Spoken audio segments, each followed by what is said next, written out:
Hi, I'm Jade. And I'm Yohance. And welcome to our channel, Get Into the Black, where we talk to you guys about our experience living here in Puerto Rico. So today we're going to give you one of our horror stories about being an Airbnb host. And this is, I think, is funny and so relevant to living here locally in Puerto Rico. Yes.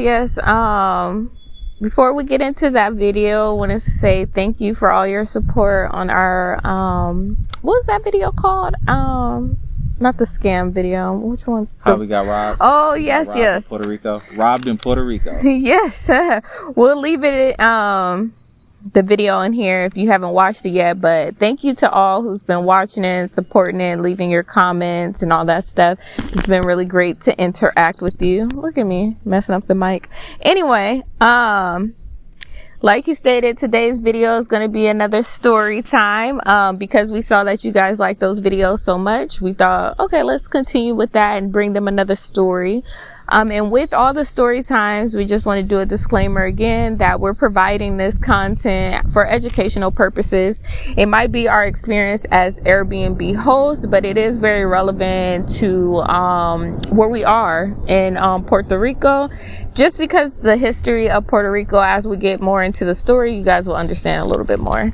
With that being said, let's get into it. It first started with an inquiry. So this was a last minute reservation. It was like 2 days prior to them checking in.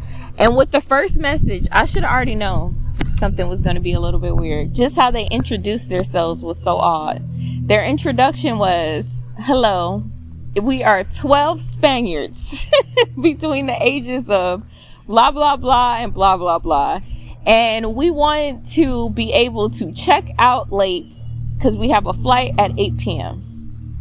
I say it's a red flag because one, who introduces themselves as Spaniards? Yeah. Like, that's like me being a group and we've been like, yeah, we're a group of Americans. First off, that already sounds weird to me to say that, but like to introduce yourself as that was just kind of like introduce yourself by your nationality, right? Yeah. It's just like, I don't know. I feel like that's kind of it's awkward. It's just awkward to be like, hey, we're 12 black men. Like no one cares. Anyway. No one cares. Well, no, people do care. If they say 12 black men, they're gonna be like, maybe not, depending on where in America you are, where you know, depending on that host. So, you know, but that's why I thought that was interesting. Cause I was like, I would never imagine introducing myself that way, but okay. Yeah, and then the other thing was, as a host, people who want to check in or check in early or check out late, and you know you're overlapping with another rental day. Like, if your flight is at 8 p.m., like, sir, so what, you want me to block out the other day on the calendar so that you can leave at the most type that's convenient for you? And it's like, that's great. We can do that, but you need to pay for that. Yeah. So that was kind of a fee for that. Yeah, that was kind of my reply to him. Like, oh, we would definitely be able to accommodate you because we had no one scheduled the next day. So we're like, yeah, you know, it's slow season. We can accommodate you, but that will be an extra fee. And we already kind of have built into our system where people can check in early, check in late. And it's in our house rules that it is a fee associated with that. So, like, if you book with us, you already know we're pretty upfront about everything that we do. It's not a surprise. And the reason why we do that is because, like we said, like, one of the most important things is we're not only just renting out the house, and this is going to be, like, you know, teachable moment for our Airbnb hosts. It's not just the house you're renting out time to people. So be protective of your time and your calendar, because those are days that you make revenue from. So I'm in negotiation mode, and before I approve his inquiry, I'm like, you know, like, we need to get this part squared away because I need to know, like, because I don't want you trying to occupy my home after we didn't agree to something. So before I accept this, we need to know what terms we're accepting amongst each other. And pretty much they wanted to pay $200 for the day. And mind you, this is the whole house. We sell the whole house for sometimes as much as the most we've gotten is like $800.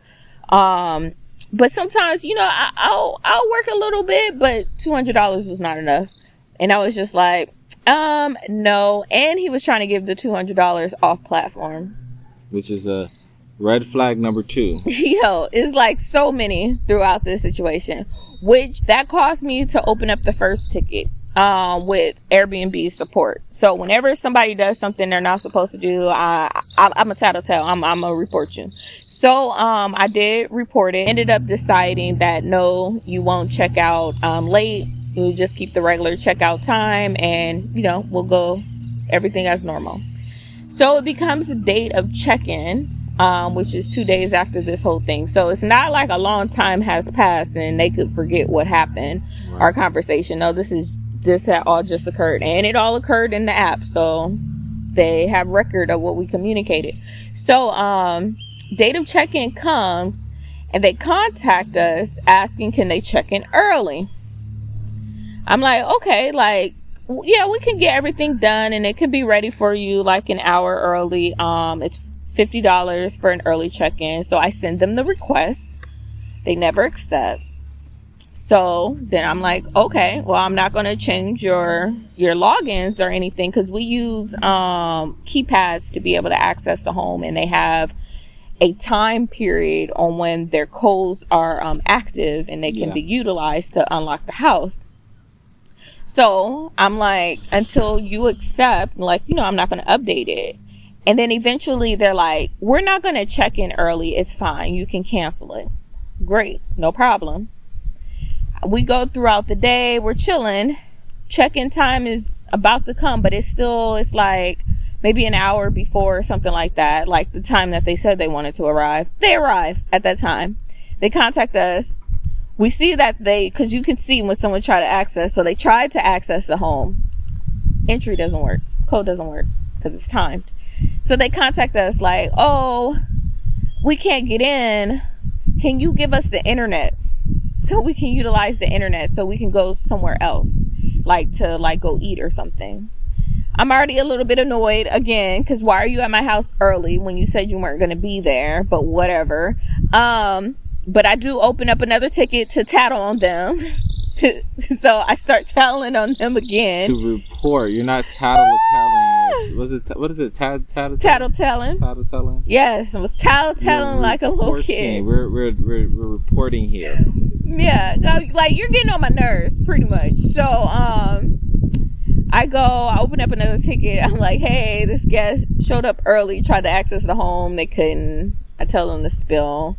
And they're like, pretty much Airbnb is like, okay, thank you for letting us know. But nothing really drastic has really happened yet. But for a host, that makes me feel uneasy. You're not respectful of our house rules. You're not supposed to arrive early before time that has been agreed upon. Because too, we also was not ready for them. You were driving up for whatever. I forgot why you were going to the house. I think probably to do a quality control check, because we usually just check the homes before people check in to make sure that our cleaners did what they were supposed to do. Yeah, and at the time we were trying new cleaners and stuff like that, so we needed to we were having some things missed, and we've experienced here and other places where the cleaners, they don't hit all those checkpoints, and they leave a bowl of beef stew in the microwave.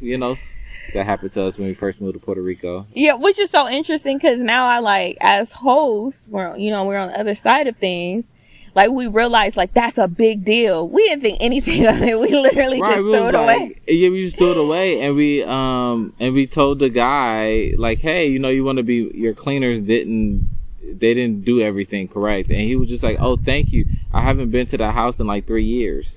His daughter from far away kind of manages it, and they have the cleaner that goes there, but they don't ever do quality control checks. They don't check on them because they're removed and passive. Yeah. Yes, and it's interesting because we know now that some guests will utilize that to try to get crazy refunds and stuff like that. We've had situations where people we pay way too much money, man. That was an opportunity for us to come up. Oh yeah, we had.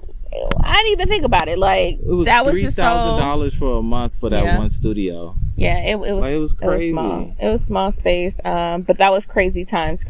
So when I drove up, I saw them. I've been checking the grounds and checking everything, and I start seeing these North Face type of bags that like traveler you do backpacking with, and they were hidden all around the property. Like we have one of those cone, like little barrel cones where it's like a caution. They had put it under there. They had hid their bags under stairwells, and I was just like, I took pictures of it. Documentation is important, so I took pictures of it. But naturally, I was thinking like, oh, well, at least it's me. I'd rather me find it and secure our guest stuff versus someone else finding it, right? We live in a safe neighborhood, but I'm still just being mindful. I move their bags, put them up, and I take pictures and say, hey, I put your bags up. You guys can check in early. Like you can, because it's like 20 minutes or something like that. It wasn't a lot of time. Now we have the bags are secure in the house. And that, yeah, it was like only a few minutes before check-in. You're like, the place, you didn't even tell them they can check in early. What you said was the place is ready. Mm-hmm. And I put your bags inside. Mm-hmm. And in that situation, I'll just explain to them. Sometimes it's better like to over explain exactly what happened so that it's also noted in the chat. Like, I found your bags stashed outside of the property in awkward places, and I put it in the house because someone could come by and, they could take your things. Like, but okay, so that happens. They check in after that. We don't bother them, anything. We go to bed. We wake up the next morning and we get a message. We notice that there is a message. Yo noticed it. It was from the neighbors. Mm-hmm. They had messaged him the night before, telling him, hey, your guests are having a party. They're loud. And this is where we learned that, one, to add Jade to the neighborhood chat. So because she's tends to just be up and responding and more alert. When I'm asleep, I'm asleep, and at 10 o'clock my do not disturb sleep goes on. So and that was something that we just learned in the beginning of this process, that if Jay's going to be over communication, she needs to be over communications. And what happened is that they were having a party with some girls that they met out and they brought back, and we saw it on the camera. So we had video proof of them having a party with loud music up until like 6 a.m. Yes. And then we're like, quiet hours are from 9 p.m. to 7 a.m. Yeah, so there shouldn't have been. And then too, we don't allow any parties. Airbnb doesn't allow any parties. So that was totally not allowed and not something that they should have been doing. And it was really awkward too when we're looking on the cameras and seeing how they interact. Like some of the guys were interacting with the girls. We're just like, this is awkward. But anyway, that happens, which prompts because remember, they wanted to check out late. So we're like, okay, these are people who really do not respect boundaries. So you show up early, you stash your stuff all over the place. Like, I feel like we're just like, and it's so interesting. They calling themselves Spaniards. You trying to colonize my house right now. That's what it was given. And we were laughing because some reviews popped up after the point, after this all had happened too, and we get to see where they've been traveling, and we're just joking. We're like, oh, they traveled to all their former colonies. Yes. and that's the thing, because they use the term Spaniards and stuff like that. It just fitting, and I was just being funny, but like that was serious. I was like, you're in the DR. Now you're in Puerto Rico, and then I think they went to Culebra after that and stuff like that. They were literally out here trying to, I think they was going to Cuba. They were just trying to revisit all the colonies, and they were acting up. And that's the thing, like, you wasn't coming in peace. You was coming in to tear things up. So, which is so crazy, because then afterwards, when we see the rest of the reviews that popped up, and we're just like, oh no, like, okay, y'all just been wrecking havoc too wherever you went. So then again, that so Yo sends them a message reminding them of what time checkout time is. Nature. Yes. And we normally don't do that, but like we just had a feeling like these people, they've been acting up already. Yo at that time has somewhere to be. Yeah, so I was at the hacienda looking at the property with a potential investor. And I said it clearly before I left because I knew I wasn't going to have a good service up there. And so when I go up there, I let them know, hey, check out, because I wanted to make sure that we were going to have enough time to clean whatever mess that they had left, and which they left a big mess. Yeah, that was our concern, was like, if you had a party and all this stuff, what is the condition of the house? So we definitely can't have you checking out late. We need to know what our house looks like.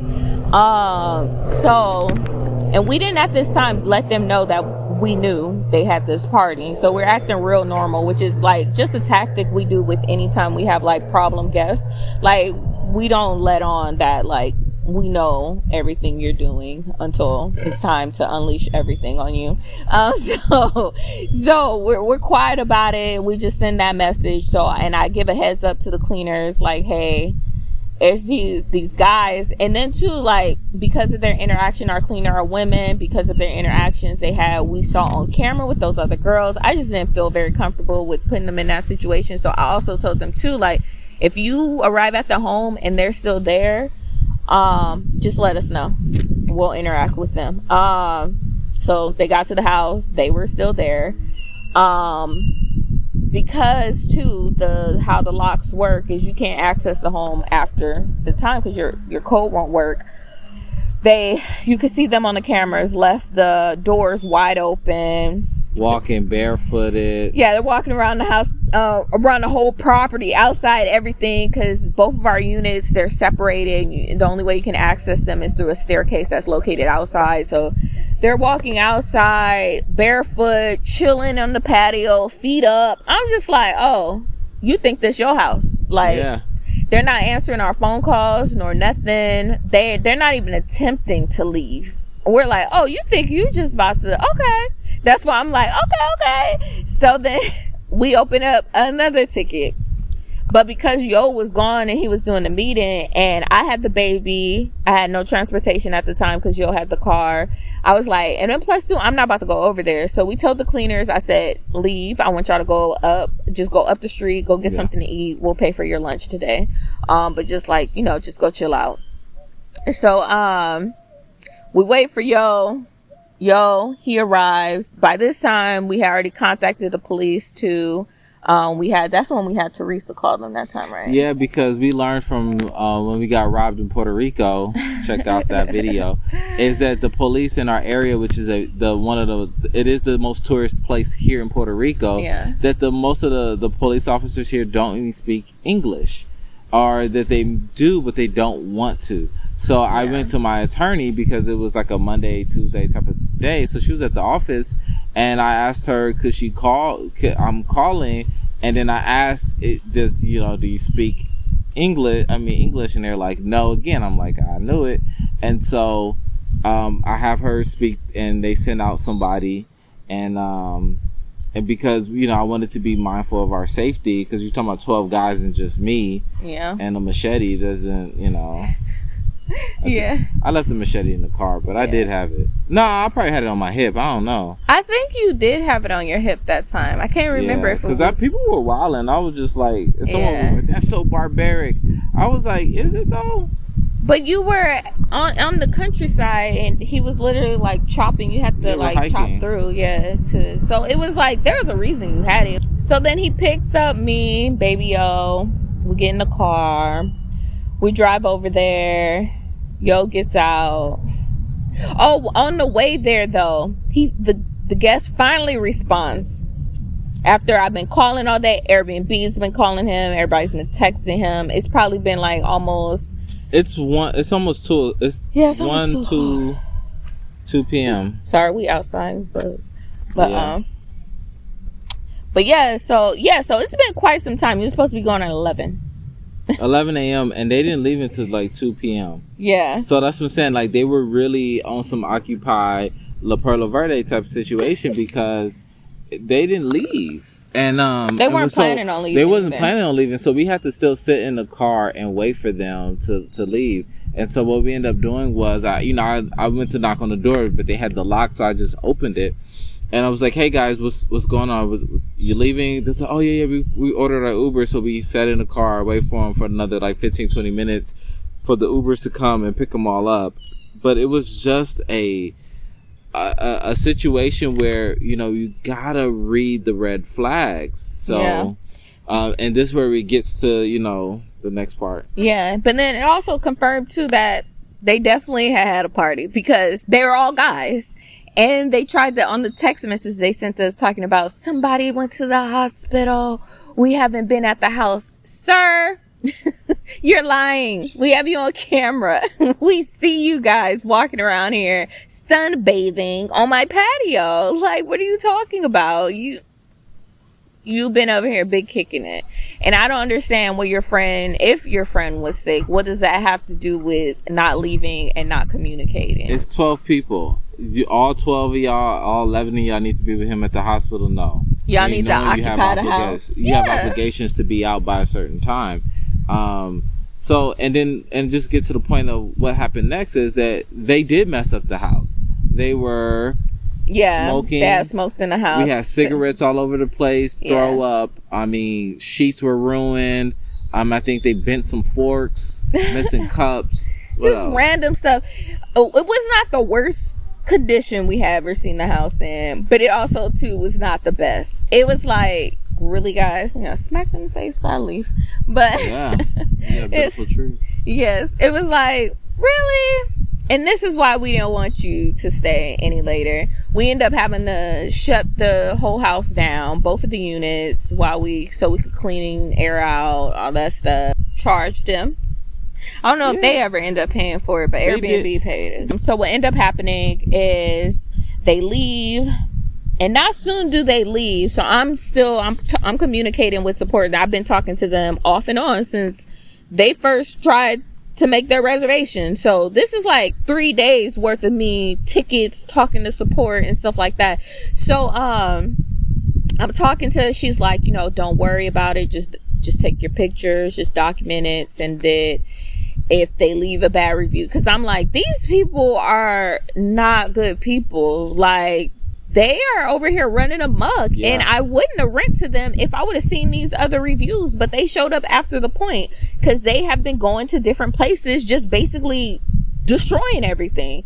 So I was like, I just don't trust this situation. I'm scared they're going to leave us a bad review. She's like, don't worry. If they do, we'll just take it off because we have the record of all what's been happening. I'm like, okay, cool. So, I'm taking photos. So we're still taking pictures and photos. We had already opened up the claim. So we're basically filling out the information, gathering information and stuff. So, by that time though, they message us talking about some,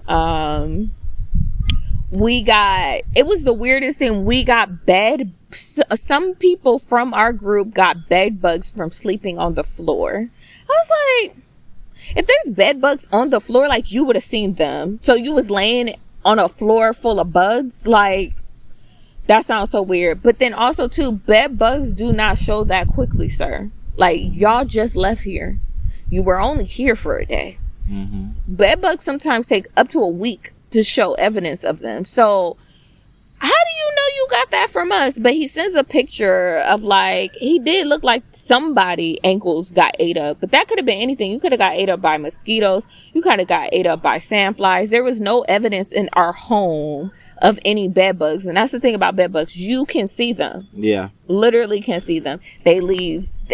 Even if they're dead, say like you sleep on the bed and they die, they leave blood on the sheets because they're like mosquitoes. They've been sucking your blood. So when they get smashed, they leave the evidence. So yeah. I'm like, there's nothing on our bed. Like, sir, you didn't get bed bugs from us. And then he's like, I wouldn't lie about something like this. So then that's when I was just like, the truth is not in you. Don't message us anymore.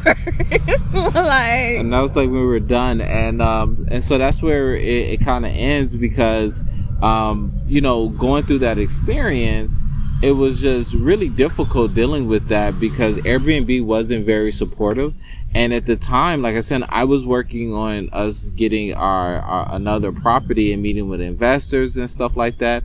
And it was a really learning lesson that we learned from that like, what our places in our business is like. Jade does the communication, but when it comes to the problem solving and resolution stuff, let's hand that over to me, and I will handle it. One, because Airbnb Superhost has I have a dedicated kind of team of people that talks to me, and they're trained much better than Airbnb general support. And so that's where it comes down to.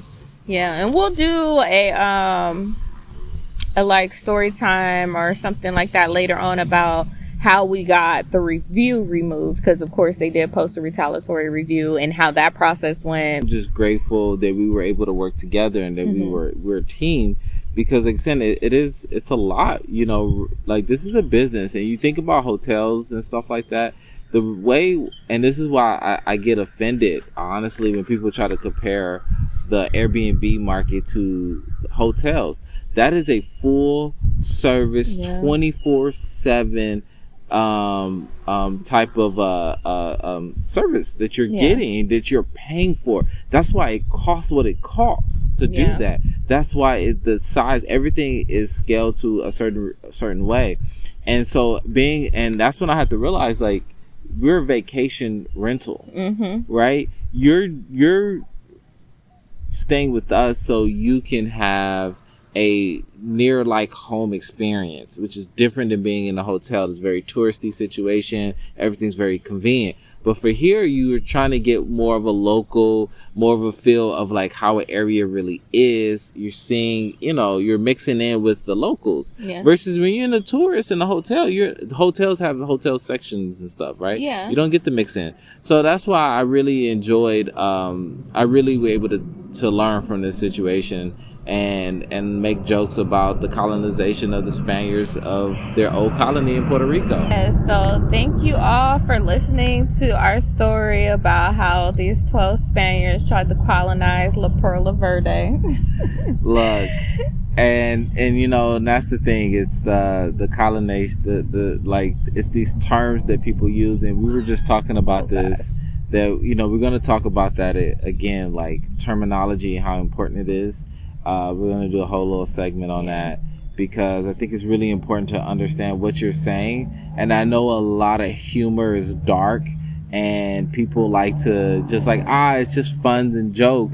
But it's only fun and joke when the two people engaging are joking, are okay and agree to that. You know, so that's something to look out for. I'm excited to kind of talk about it, because it's a common issue. Which, I'm gonna just save it, because we talked a lot right now. I'm pretty sure this video is probably over like 30 minutes or something. So we're gonna save that for you guys. But thank you again for watching towards the end. Thank you to all of our new subscribers. Thank you to everybody who's been watching and running those numbers up. Thank you for the 1,500. We're now over the 1,500 mark.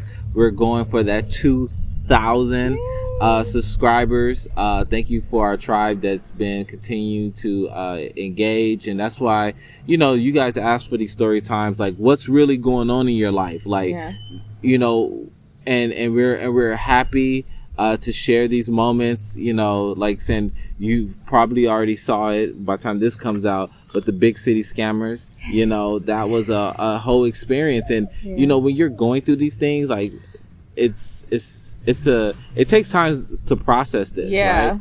So like, we're not like quickly coming out with it, because one, we have investigation stuff going on, and we have to make sure those things are taken care of, and we just have to process it. We're human, you know. So thank you. Is going off of that, like, which is kind of interesting, because now we, like, when we're putting up the premieres of our videos and stuff, we have family and friends already contacting us like, wait, y'all was scammed? Wait, y'all was robbed? The funny part is, Oh yeah, I forgot. I remember that. Yeah, I'm like, you know this happened. We told you when it happened. And they're like, oh yeah, that did happen. I forgot. But it's like sometimes too, I think like Black Americans, African Americans, sometimes we have a lot of humor and the things that the trauma we experienced, because these events were kind of traumatic. They were a lot. They are. They were a lot, but and they happen all within a short amount of time span. Like these are like some of these stories. Yeah, they're like months, sometimes weeks. It was like back to back stuff just kept happening, and because me and him have been through so much stuff before, we just get tunnel vision. We knew what our goals are and what we're working towards, and like there's these outside things happening, but we strong, we gonna get through it. We just never got to sit down and really process like, wait, you really was robbed and extorted. Like you really did have somebody come out here and try to scam you and have you pay for a party for them. Like these things really did happen to you, and you guys just been working through it. And we're like, we need to share our experience, or even like, we haven't even gotten to this story yet, which is another one. Like, you guys literally got doxxed by some nationalist extremists. Yeah. Like, that's it's crazy. The crazy part about it. Like, when you really think about all this stuff that's really happening and why we're making this segment is, one, it's therapeutic for us, right? Yeah. It's also, like, we have a responsibility to our tribe, is what we call you guys. You guys are part of our tribe. Is that if you're going to be considering moving here or moving to a location, like, I can show you the cinematic and the cool documentary of why you should be here, but also I want you to see what you need to be aware of, right? I'm not leaving. I love it here. We're expanding. We're growing. Baby, life is still good, but like, you need to be aware of what you're going to be met with. And that's what this part of our channel right now is about, is making sure we share the experience. Like, yes, we got robbed. Yes, we got someone tried to scam us, right? Yes, we got doxxed. Like that's a big thing, right? And then like I said, we're talking about this experience, right? Yeah. So these are stuff that actually have happened to us in this past year of being here, and that's why we realize no matter what we do, we are a threat to certain people and the way they think. So if we're being quiet, we're a threat. If we're talking, we're a threat. Yeah. If we're walking, we're a threat. If we're chewing gum, we're a threat. Drinking water.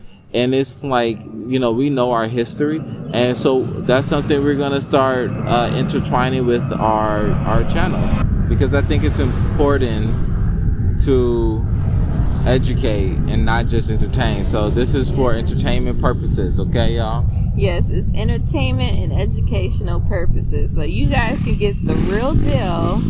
Look, and we're trying to wrap this up. Let's just wrap it up. So you guys can get the real deal on what it's like if you decide to live here in Puerto Rico, and kind of things that you will experience. And as we say always, it's like, we love it here. This is just life. Like, you can have these experiences everywhere, but I want to make sure that you know that it's not everything are roses and rainbows. Come on now.